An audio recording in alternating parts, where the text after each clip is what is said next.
नमस्कार दोस्तों। क्या नरेंद्र मोदी राहुल गांधी और उनकी राजनीति को खत्म करना चाहते हैं? और क्या नरेंद्र मोदी इस काम में अमेरिका और चीन दोनों के साथ मिलकर के खेल कर रहे हैं? और क्या इस खेल में जो अपने आप को विपक्ष कहते हैं, असल में उन्हें विपक्ष साबित करने के लिए, मुख्य विपक्षी बनाने के लिए पूरी साजिश रची जा रही है? और क्या इस देश की जो पूरी व्यवस्थाएं हैं उनको एक ढर्रे में ला करके आरएसएस के पीछे खड़ा कर देना है?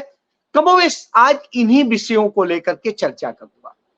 आज आम आदमी पार्टी के नेता, संयोजक और दिल्ली के मौजूदा मुख्यमंत्री कहेंगे, जो जेल में है, ईडी की हिरासत में है, और ईडी की हिरासत वाले मुख्यमंत्री अरविंद केजरीवाल की भ्रष्टाचार के मामले में हुई गिरफ्तारी को लेकर के आम आदमी पार्टी ने पीएम आवास के घेराव का ऐलान किया था। छिटपुट लोग पहुंचे, तमाम सारे प्रोटेस्ट हुए, लेकिन कहीं कोई उतना बड़ा आज सैलाब नहीं निकला जो आम आदमी पार्टी के साथ कभी निकला करता था। आज आम आदमी पार्टी के साथ में बहुत सारे लोग नहीं खड़े थे, यानी जनता आज उनसे कुछ दूर सी थी। इससे लगता है कि कहीं ना कहीं कोई एक फ्रस्ट्रेशन की स्थिति है। आम आदमी पार्टी के मंत्री है, चाहे गोपाल राय हो, आतिशी हो और दूसरे लोग हो, इन लोगों ने एक प्रोटेस्ट किया, तमाम पुलिस वालों से भी झगड़ा करने की कोशिश की, बावजूद इसके बात बनी नहीं, उस तरह से नहीं बनी जिस तरह से वो सोच रहे थे। हमें, आपको याद होगा कि जब राहुल गांधी को 5 दिनों तक लगातार ईडी ने बुलाया था, राहुल गांधी गए, 55 घंटे उन्होंने सवालों के जवाब दिए और उसके बाद में ईडी से साफ कहा कि आप और जितना पूछना चाहें पूछ लीजिए, मुझे कोई चिंता नहीं है। तब ईडी को अंत में कहना पड़ा, नहीं आप जाइए, हमें अब आपसे कुछ नहीं पूछना है। तो यह स्थिति होती है और उस दौरान पूरी दिल्ली में भयंकर बैरिकेडिंग, भयंकर, सबके बावजूद कांग्रेस के कार्यकर्ता जिस तरीके से राहुल गांधी के पीछे खड़े हुए थे, उसका मुकाबला जब दिल्ली के ही सीएम से करते हैं, जिनका दिल्ली में ही जनाधार है, तो एक बड़ा आज हतोत्साहित करने वाला माहौल था। बहरहाल इन सबके बावजूद भारतीय जनता पार्टी उन्हें मुख्य विपक्षी साबित करने के लिए भारतीय जनता पार्टी अरविंद केजरीवाल के खिलाफ प्रदर्शन करती है। भारतीय जनता पार्टी को क्या प्रदर्शन करने की जरूरत थी?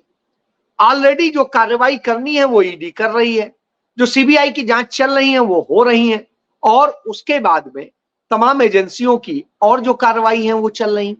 फिर आखिर क्या वजह पड़ रही? तब आता है कि इन सब के पीछे वजह एक बहुत गहरी साजिश के तहत राहुल गांधी इस देश में विपक्ष के आज सबसे बड़े चेहरे के रूप में सर्वमान्य है। कोई भी, चाहे भाजपा के लोग भी हों, वो भी कहेंगे आज विपक्ष में कोई नेता है तो उसका नाम राहुल गांधी। और राहुल गांधी के पीछे पीछे कैसे करोड़ों लोग पैदल पैदल चले और कैसे उनकी हाइब्रिड यात्रा के दौरान उनके साथ चले। और हमने देखा, राहुल गांधी जब नरेंद्र मोदी के गढ़ वाराणसी पहुंचे तो जनसैलाब उमड़ा, जब राहुल गांधी लखनऊ पहुंचे तो जनसैलाब उमड़ा, जब राहुल गांधी कानपुर आए तो पूरा घंटाघर और उसके आसपास का इलाका, लाखों लोग उनके साथ खड़े हो गए। और जब राहुल गांधी मुरादाबाद से लेके आगरा तक पहुंचे तो भी यही स्थिति थी। और ये सारी जगहें भारतीय जनता पार्टी की गढ़ है, चाहे प्रयागराज हो, चाहे वाराणसी हो, चाहे जहां। और जब राहुल गांधी गुजरात पहुंचे तो गुजरात में एक जनसैलाब निकल पड़ा, निश्चित रूप से। और राहुल गांधी कोई रैली नहीं कर रहे थे, चलते हुए लोगों से बात कर रहे थे। तो ऐसी स्थिति में इतना बड़ा जनसैलाब आना उनकी स्वीकार्यता दिखाता है। और जब उनकी रैली आयोजित की गई मंजिल पर पहुंचने की यात्रा की, तो शिवाजी मैदान, आज तक कोई इतना नहीं भर सका था जितना मैदान वहां भरा हुआ था। और सभी दलों के नेता जो इंडिया गठबंधन का हिस्सा है पहुंचे और उन्होंने राहुल गांधी को फ्यूचर ऑफ इंडिया का, जो कल तक नरेंद्र मोदी की और भारतीय जनता पार्टी की सहयोगी हुआ करती थी, मुफ्ती मोहम्मद सईद की बेटी, उन्होंने यहां तक कह दिया देश की आजादी के पहले यह बीड़ा गांधी के पास था और आज भी राहुल गांधी के पास है कि इस देश के लोकतंत्र को बचाना, इस देश को बचाना और इस देश के लिए करना। तो निश्चित रूप से बड़ी बात, यह बात कहीं ना कहीं खटक गई मुझे लगता है, और भारतीय जनता पार्टी को लगा कि जितना बड़ा नैरेटिव खड़ा हो गया है तो उनका जो सपना, जो वो बोलते हैं बार बार 400 पार, हालांकि 400 पार की स्थिति आज तक राजीव गांधी के अलावा और कोई नहीं ला सका, तो जब वो ये नारा देते हैं तो उनके नारे की हकीकत जब आप देखें तो 200 भी नहीं होते, इसलिए डर था। और इसी डर में शायद अचानक अरविंद केजरीवाल को, जो उस केस में मुल्जिम नहीं थे, वो उस केस में जिस तरह से उन्हें कहा गया कि वो मुख्य रणनीतिकार हैं, साजिश करता है, और उस साजिश के आधार पर बेनिफिशियरी के साथ में जुड़ाव का जो है मसला, इसके आधार पर उन्हें गिरफ्तार किया जाता है। क्यों इस समय गिरफ्तार किया जाता है जब चुनाव आचार संहिता लागू हो चुकी है? वजह साफ कि राहुल गांधी से ध्यान हट जाए। जो कांग्रेस पार्टी के 11 अकाउंट फ्रीज किए गए, जिनका में 200 कुछ करोड़ रुपया जमा था, वो सारा आज जब्त पड़ा है। तो ऐसी स्थिति में उसी दिन प्रेस कॉन्फ्रेंस की थी सोनिया गांधी ने, राहुल गांधी ने और मल्लिकार्जुन खड़गे, तमाम सच बताए थे, वह दब गया। राहुल गांधी जो पूरे देश में चर्चा का विषय बने हुए थे, वो दब गया, और इसके जरिए तमाम और चीजें दबा दी गई।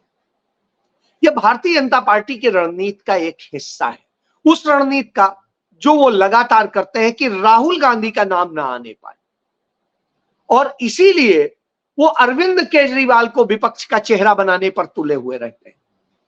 अरविंद केजरीवाल के विपक्ष का चेहरा बनने से भारतीय जनता पार्टी को नुकसान नहीं होता है, उनको उल्टा फायदा होता है, क्योंकि नरेंद्र मोदी को केंद्र की सत्ता चाहिए है, मेन उनका मकसद ये है। और दिल्ली में आप देखिए, इतना भारी मैंडेट होने के बावजूद आम आदमी पार्टी एक सांसद नहीं जिता पाती है। पिछले चुनाव में 2019 में 5 सीटों पर सेकेंड नंबर की पोजीशन पे कांग्रेस रही थी, ना कि आम आदमी पार्टी। इससे आप समझ सकते हैं कि एक खतरे का आभास होता है कि ये फिर से खड़ा हो गया तो नरेंद्र मोदी को कौन उखाड़ सकता है। तो उसी स्थिति में एक ही नाम आता है, राहुल गांधी। तो राहुल गांधी जब एक जन नेता बन के खड़े हो तो उनकी छवि को कैसे नुकसान किया जाए या उसे दबा दिया जाए, उनको खत्म किया जाए, इसके लिए यह जरूरी है।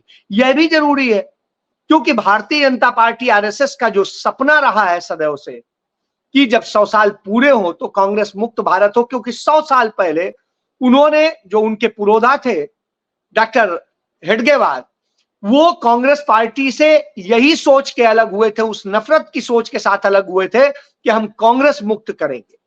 उन 100 सालों से आरएसएस बीजेपी जो बाद में बनी, वो लगी हुई, और 100 सालों की कोशिश के बावजूद बार बार कोशिश करते हैं, लेकिन यह देश कांग्रेस मुक्त नहीं होता है। यही वजह है कि इस देश के 12 करोड़ लोग कांग्रेस को वोट देते हैं, जो भारतीय जनता पार्टी के 22 करोड़ के बाद में सबसे ज्यादा है।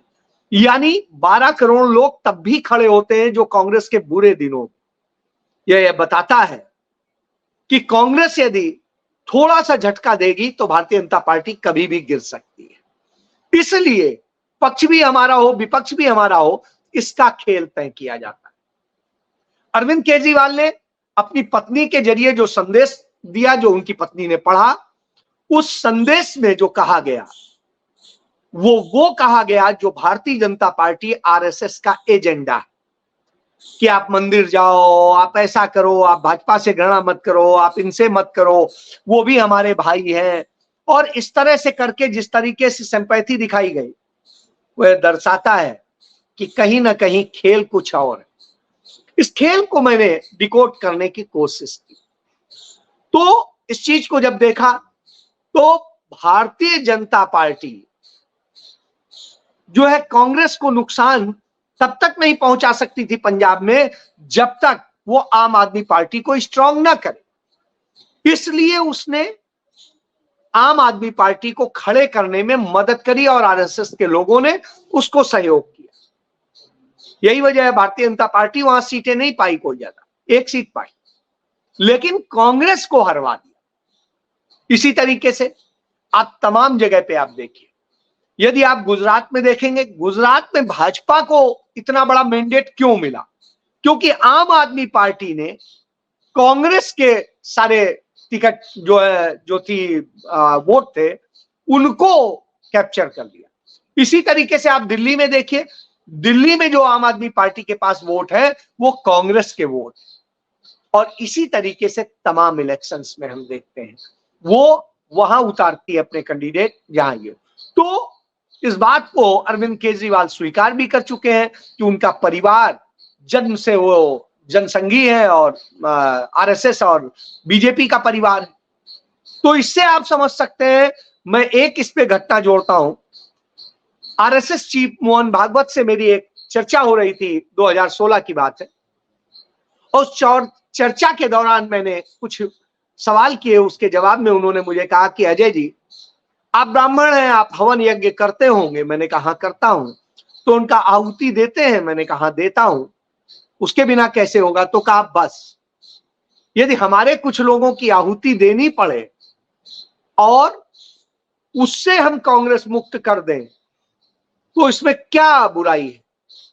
बिल्कुल उनकी बात आज मैं देख रहा हूं, बिल्कुल उसी स्टाइल में आज बीजेपी आरएसएस काम कर रही है कि वो अपने लोगों को कैसे पक्ष और विपक्ष दोनों बनाने के लिए किस तरह से अपने ही लोगों को एक प्रस्तुत करती है कि हाँ अलग राजनीति, और आते हैं तो वो वही राजनीति करते हैं जो भाजपा आरएसएस की राजनीति है, मंदिर मंदिर द्वारे द्वारे। तो इस स्थिति में तमाम सारी चीजों को आप समझ सकते हैं। अब आइए चीन और अमेरिका का लिंक देखिए। आपको याद होगा हाउडी मोदी किया था जाकर के नरेंद्र मोदी ने, और वहां पर जाकर के ट्रंप के लिए वोट मांगे थे और ट्रंप के लिए पूरी गणित तय की थी। आज भारतीय जनता पार्टी के पक्ष में, मोदी के पक्ष में तमाम बयान और तमाम सारा नैरेटिव गढ़ने का काम वहां से हो रहा है कि जिससे मोदी यहां आए और फिर जो इंडियंस अमेरिका में है उनके जरिए कैसे मदद कराई जाए, वो ट्रंप की मदद की जाए। तो एक खेल यह भी चल रहा है क्योंकि वहां पर भी राष्ट्रपति का आने वाले वक्त में चुनाव है। इधर आप देखिए दूसरी चीज कि एक दूसरा खेल जो चल रहा है चीन को खुश करने का, क्योंकि चीन सबसे ज्यादा प्रभाव डालता है हमारे बिजनेस से लेके सभी चीजों में। चीन बार बार कह रहा है कि अरुणाचल हमारा है, भारत का नहीं है। ये वही अरुणाचल है जिसे राजीव गांधी ने चीन से छीन कर, जब उसका नाम नेफा हुआ करता था, छीन कर भारत में मिला लिया था और चाइना को मुंह की खानी पड़ी थी। उस वक्त में इसे अरुणाचल बना लिया था और ये हमारा एक राज्य है। आज पूर्वोत्तर के इस राज्य में भी चुनाव हो रहे हैं और हालत यह है कि चाइना बार बार धमका रहा है और कह रहा है कि अरुणाचल हमारा है, मगर नरेंद्र मोदी एक बार भी यह कहने की हिम्मत नहीं जुटा पा रहे हैं कि चीन को वो जवाब दे सके कि नहीं अरुणाचल हमारा है, हमारा अखंड भाग है, आपकी हिम्मत कैसे हो रही। तो ये वही नरेंद्र मोदी जो कहते थे चीन को लाल आंख दिखाएंगे, तो साहब लाल आंख तो इन्होंने नहीं दिखाई। अरुणाचल को वो अपना बता देता है, अपने नक्शे में दिखा देता है।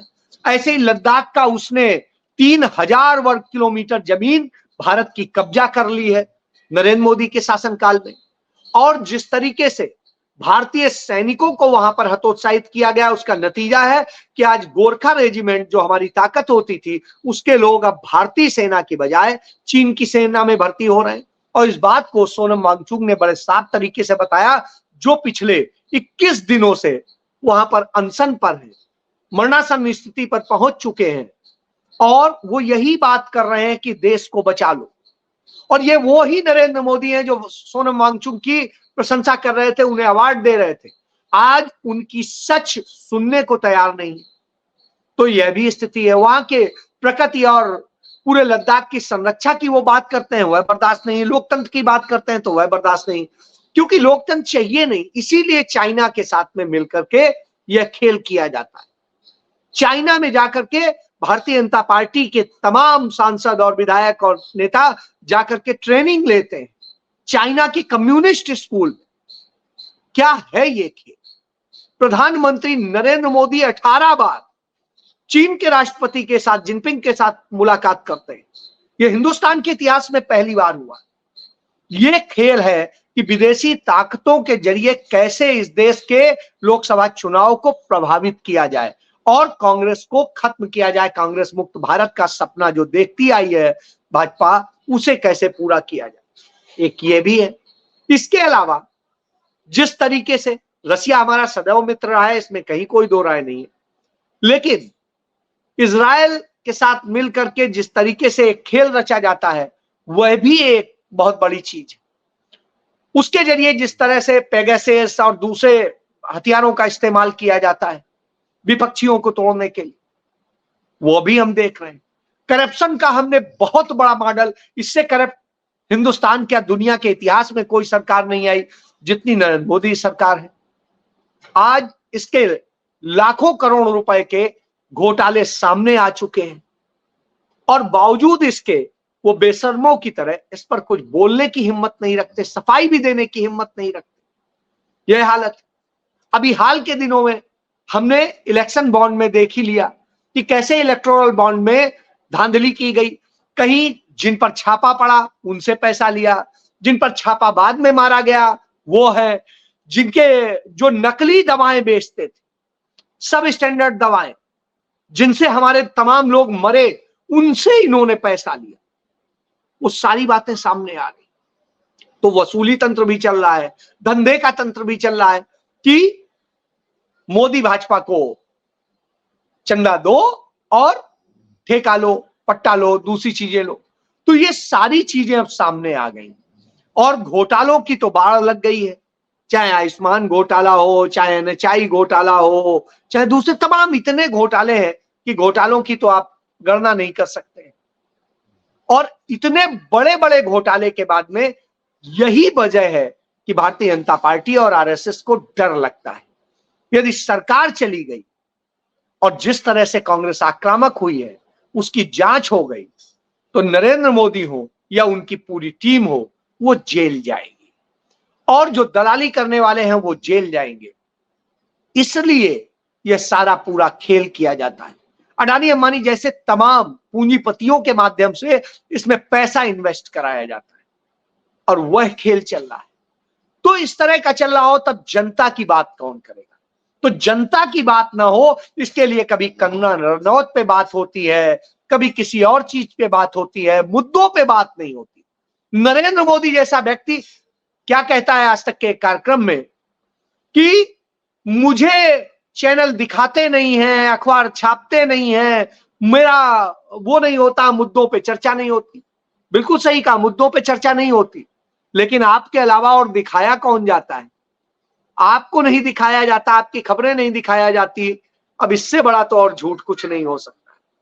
तो इन सब स्थितियों को पेश करके जो एक नैरेटिव बनाया जाता है वो इसलिए बनाया जाता है क्योंकि डर इस बात का है कि यदि कोई उखाड़ फेंक सकता है भाजपा को, बीजेपी को, RSS को, तो वो कांग्रेस पार्टी है। इसलिए डर लगता है, इसलिए ऐसे लोग उतारे जाते और इसलिए अरविंद केजरीवाल जैसे चेहरों को आगे किया जाता है क्योंकि इसके जरिए अपनी पूरी रणनीति तय की जाए, अपनी साजिश बनाई जाए। इसका पूरा खेल है। इसे समझने की जरूरत है। यदि आप वक्त रहते समझ गए तो निश्चित रूप से बेहतर नतीजे आएंगे। यदि नहीं समझे तो आपको आने वाले वक्त में लोकतंत्र हुआ करता था यह सुनने को मिलेगा, आपके अधिकार हुआ करते थे यह सुनने को मिलेगा। यह सुनने को मिलेगा कि आपको काम करने, व्यवसाय के अधिकार और दूसरे अधिकार, नारी अधिकार, सारे अधिकार मिलते थे। यह चिंता का विषय होगा, सिर्फ कहने की बातें। तो आपको क्या चाहिए, फैसला आपको करना है कि मंदिर के सामने बैठ के भीख मांगनी है या आपको इस काबिल बनना है कि सैकड़ों लोगों को आप रोजगार दे सकें और खुद इतने सक्षम हो कि दूसरे को दे सकें। जय